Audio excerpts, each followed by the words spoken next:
even like me, Julia? Yes or no? Does that matter to you, Nicole? Yes, it does, because we're making a podcast together. All I've ever wanted is for us to be good. I think we're good. This is episode 6 of Disengaging, our show recapping our spiciest takes on season 3 of The Real Housewives of Salt Lake City. I'm Julia Ritchie in Nashville, Tennessee. And I'm Nicole Nixon in Sacramento, California. So we skipped a couple weeks. There was an election, in case anybody forgot. We have real big girl jobs, unlike the housewives. So we're going to kind of try to recap the last 2 episodes. The first one, 2 weeks ago, or last week. Time is not a straight line. We did do episode 6. We missed episode 7 last week, and then this week's was episode 8. Already season. 8 episodes. I know. So in episode 7, we get the real drama and auditions for Heather's choir. And there was a lot happening here and a lot to unpack. So not to mention Lisa's iconic performance of Away in a Manger, which she has now parlayed into kind of like that Countess Luella. Wasn't there a Countess Luella on one of I don't know any of the other housewives, but there was a lady on one of the other shows who like had a moment with singing, and Lisa's having her singing moment. Yeah. Pretty polarizing, I guess. I did not feel particularly inspired, but some people say that she did she had a good set of pipes, I guess. Even though she flubbed the last line. She got the words wrong. Okay, I loved what you texted me when I sent you that clip the first time, and you said, of course Lisa sings like, what did you compare it to? The girl in high school who's like convinced she's gonna be a pop star one day. Yes, like that's what you just nailed it. Like it's the closing of the eyes, the pressing in of the one ear as though you have like a in-ear monitor. And the fact that she can only sing a song in a certain key. Like if she's not on the exact right key, she's like, no, it's not working. I have to start over. And the way like she pauses before she said, the little Lord Jesus lay down. Yeah, I love that.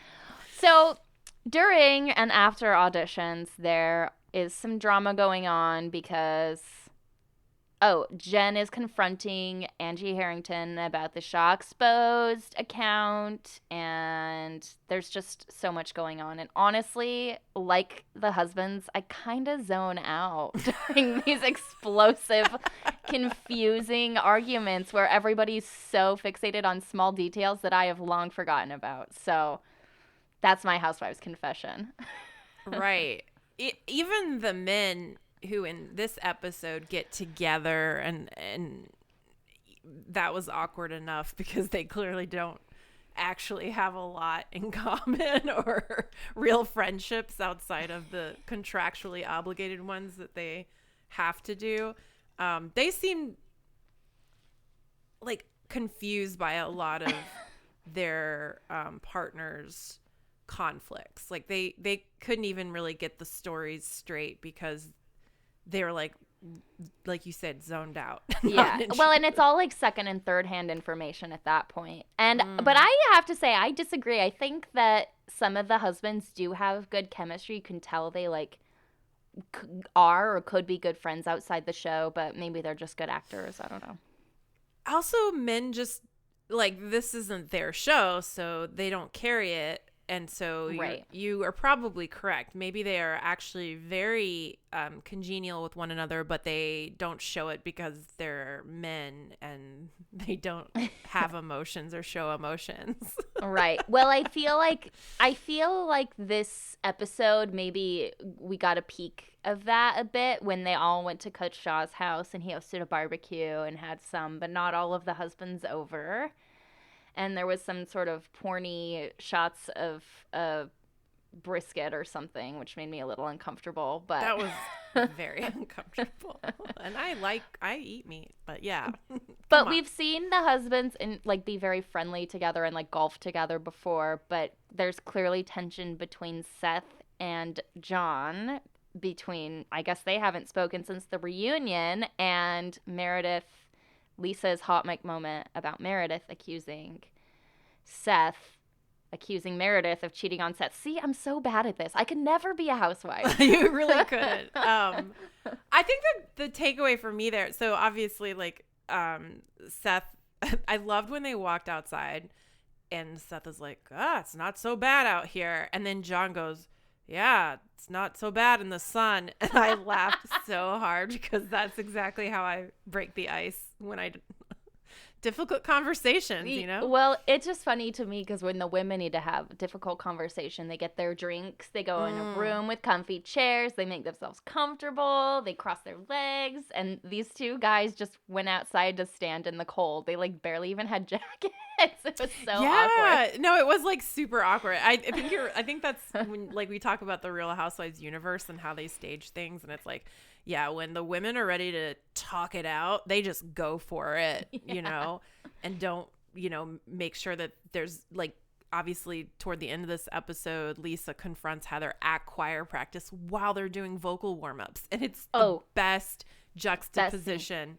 100%. Yeah. And we're going to get into that later. Before we take a quick break, I do want to clock this brief segment of Meredith and her sister and her nephew at her house making a white bean salad and kind of rehashing some of the drama with her family. And she said she was fighting with her sister a lot, and she divulged more details about her nephew's mental health struggles. Very sad. But Meredith and her sister have this moment where they're planning this positive event, as her sister calls it, for her nephew, and her sister is questioning whether Meredith should even invite any of the other housewives because they're not really true friends, and like, does she want any negativity at this positive event? So I love her sister being protective of her. I was like, that's a good sister. She's like, this is like an important event. I think it's showing like there are real world consequences outside of show drama, which is like her nephew, Meredith's nephew, went through a very serious like mental health struggle, and they're trying to raise, awareness around mental health for young adults. And yeah, it's like inviting all that toxic energy in there, it seems would be counterproductive, as her sister points out. Absolutely. And I also like the fact that she was even kind of questioning, are these even your real friends? Like, would you invite them if it weren't for this show? Was a little interesting for me. I know. It was a breaking the fourth wall moment. I love a moment that breaks the fourth wall. The stars in the heaven look down where he lay, and little Lord Jesus, no crying he made. Is that it? So let's get into Heather's first official choir practice, which is taking place at the very trendy Hardware Apartments in downtown Salt Lake City. I was going to say, did you know where it was? Because I couldn't tell where it was. Yes, those were so I lived just a block south of those, and they were like being built while I lived there. Okay. And that's the one. So I think, did your friend, was he there, Eduardo? Yes, he's in the choir officially. Wait, is he the guy with the hat? He was the guy in the beige. He's a tenor. Oh, okay, yeah. Okay, there were like 3 guys in the choir. Yeah, and one of them had a handlebar mustache and mutton chops, which I could not take my eyes off. Yeah, that's so cool that you know someone in Heather's choir. I know. I hope he got paid. You should find out. Okay, first of all, before the choir practice starts, Angie, Kay, and Jen drive together, and I loved this energy from Jen when Angie spills that Danna, who we have not just kind of appeared suddenly on the show. We barely know who she is. Yeah. Well, apparently she's been shit-talking Jen and was a bystander for the choir audition blow-up and accused Jen of bullying Angie, even though Angie's husband and potentially Angie were the ones who sent up the Shaw exposed account that has Jen's name in it. And Angie would not take any responsibility for it. Yeah, it's a weird position to be in, to be not even a full cast member yet and defending another non-full cast member who is Angie H. Mm-hmm. So I feel like we have these like B characters that are all kind of, to me, angling for the same thing, which is a slot on the show. Mm-hmm. So you have Danna, you have Angie Harrington, whose husband started the Finsta, and now we have Angie K, who is famous for starting a series of salons in Salt Lake City called Lunatic Fringe. And so we are starting to get introduced to them, but yeah, like I still feel like I have no sense of why Danna is being involved in any of these things. Wait, what is that in Mean Girls? She doesn't even go here. There was a lot of that energy in this episode. And then I love Angie K, who's, kind of siding with Jen Shah and all this. Like, she also doesn't go here, but she fits in really well. I feel like, though, Angie Harrington appeared last season, hosting a party. Angie K hosted a party for Coach Shah first episode this season. I didn't realize that was her. But also, like, Angie K is serving looks in her confessionals. Absolutely. I like her so far. I do too. And I like her energy. But Danna just kind of appeared. Like, I don't know how she's connected to any of these people. I don't know where she came from, except she showed up randomly on Heather's ski day and, like, has inserted herself into drama. Yeah. So I feel like maybe, like, we're getting a little lost in all of these, like, who's on good terms with whom. To reset and, like, zoom out a little bit, we're at the choir practice.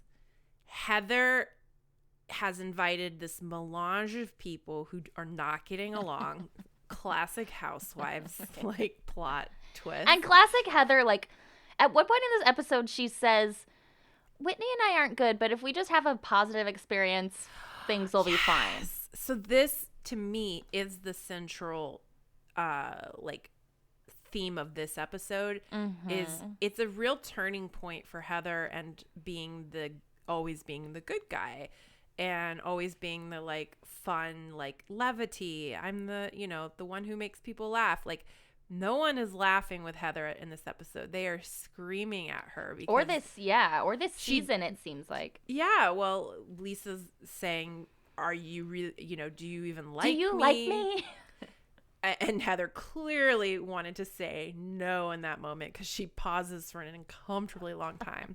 And then same with Whitney, where Whitney's like, I'm so tired of you not listening to me. Although I'm still not sure I understand Whitney's beef with Heather not backing her up on a clear lie about Lisa Barlow's marriage. But neither here nor there. No one feels heard by Heather. And Whitney does call out Heather's coping mechanism, which is when she's uncomfortable or in a contentious situation, she gets, like, aggravated and storms off or, like, pushes people away. Literally, she'll push you away, or she'll say, oh, you don't like this? Fine, I'm out. Get out of my house.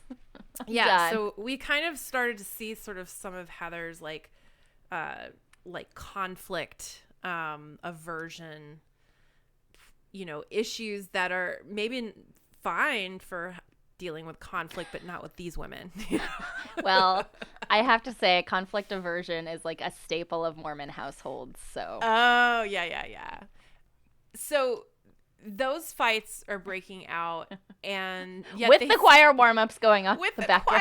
So it's so good. So they start with, like, a and then Lisa and Heather are, like, whisper fighting, and then as they get into the la la la la la la, then they start, like, actually yelling because they can't hear over the vote. It was good television. Well, and apparently the choir got tired of waiting for them because they just start singing hymns. So I just love the contrast of, like, music about Jesus in the background and then these two going at it and being like, do you even like me? Yeah. So Angie H is also there, which is... I have to mention this. It annoyed me so effing much. Before the practice starts, they're sitting in chairs or whatever, and there's a shot of Angie sitting with her legs, like, crossed, like, crisscross on a white chair. The soles of her shoes are on this white chair. And I'm like, girl, what are you doing? Like, in your own house, if you want to dirty up your white furniture, fine. But, like, you're not at your house. It rubbed me the wrong way so badly. So I wanted to ask you about the hymn they all converged together to sing after their blow up. Like, is that a good Mormon hymn? Or, like, is that a banger in the catalog? Is it, like, if we're talking like Taylor Swift, like, eras, like, 10 is it, like, where does it fall? And, like, this is a Mormon hymn that you yourself would like to sing? I would rate it personally solidly middle tier. Okay. I do feel like it is sung at Mormon funerals. And I just, because it's called God Be With You Till We Meet Again. And there's like a line like meeting at Jesus' feet.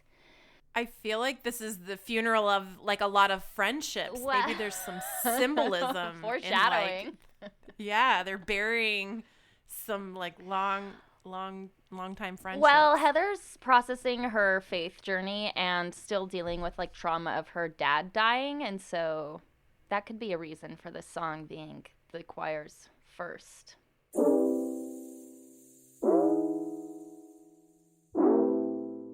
So to wrap up sort of where we stand at the end of episode 8, Heather is fighting with Lisa and Whitney. And Jen's mad at her, but Jen hasn't really like fought with her. Yeah.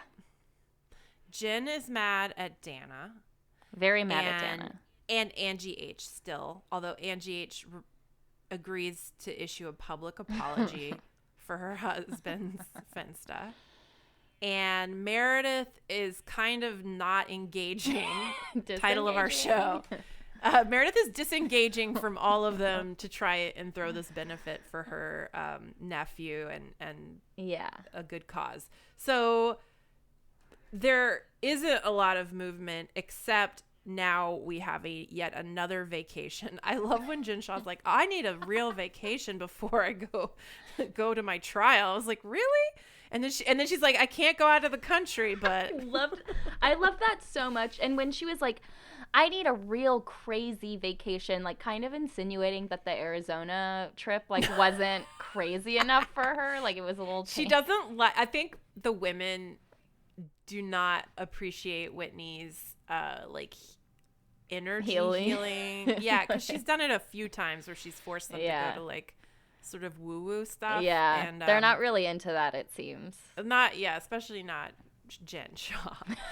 So Angie K, the newest cast member, Jen Shah's friend of Lunatic Fringe, says, let's go to San Diego. I have a friend with a house in San Diego. I've heard good things about San Diego. I'd like to go myself.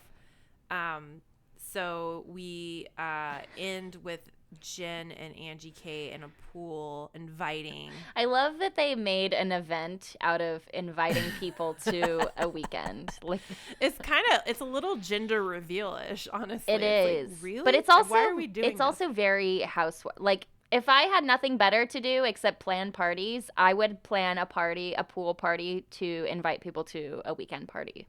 Absolutely. Yeah. So yeah, they call Meredith to invite her, and Danna is at Meredith's home for some inexplicable reason, and because the producers probably told her to go there, and then Jen gets mad seeing her and says, "I would invite you, but you called me a bully," and Danna says, "I don't like the way you talk to people," and it's like, have you not been watching Jen this show for 3 seasons? Triggered. Fully triggered, jumps out of the pool, leaves. And then we get the iconic line from Angie K. Well, aloha to me, apparently. Next week looks super intense, though. Okay, I have a question, though. Is this next week, or is this... I didn't hear next week. Oh. I heard later this season on Real Housewives. Are they taking a break for Thanksgiving? Maybe. Well, they teased Heather's black eye, which Heather teased like right before the season premiere, like trailer dropped, and that. So we'll finally find out how that occurred, which looks fairly intense. And did it happen in? I have so many questions. Did it happen in San Diego? I have a feeling that they totally are leading us on with the like editing of the scene of someone trying to get in her room in the middle of the night and then her like showing the black eye the next day. Like it seems a little. It seems very hyped up, and I just question if she didn't like drunkenly fall down the stairs or something. Well, we will soon find out, but maybe not soon enough. This episode of Disengaging is produced by me, Nicole Nixon, in Sacramento, California. Whoops, and me, Julia Ritchie, in Nashville, Tennessee.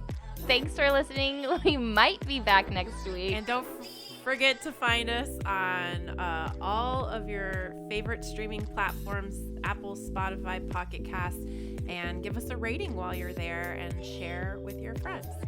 Happy Thanksgiving. Happy Thanksgiving.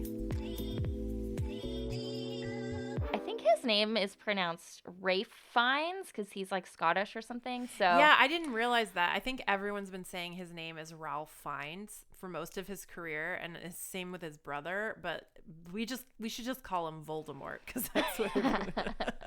But that honestly, that has been running through my head this week as well. Oh, 100%. The way he said Meredith. Meredith is a piece of shit. I have your back. I'm offended by that. Fuck you. That fucking piece of garbage whore. I fucking hate her. She's a whore. She's half of New York. She can go fuck herself.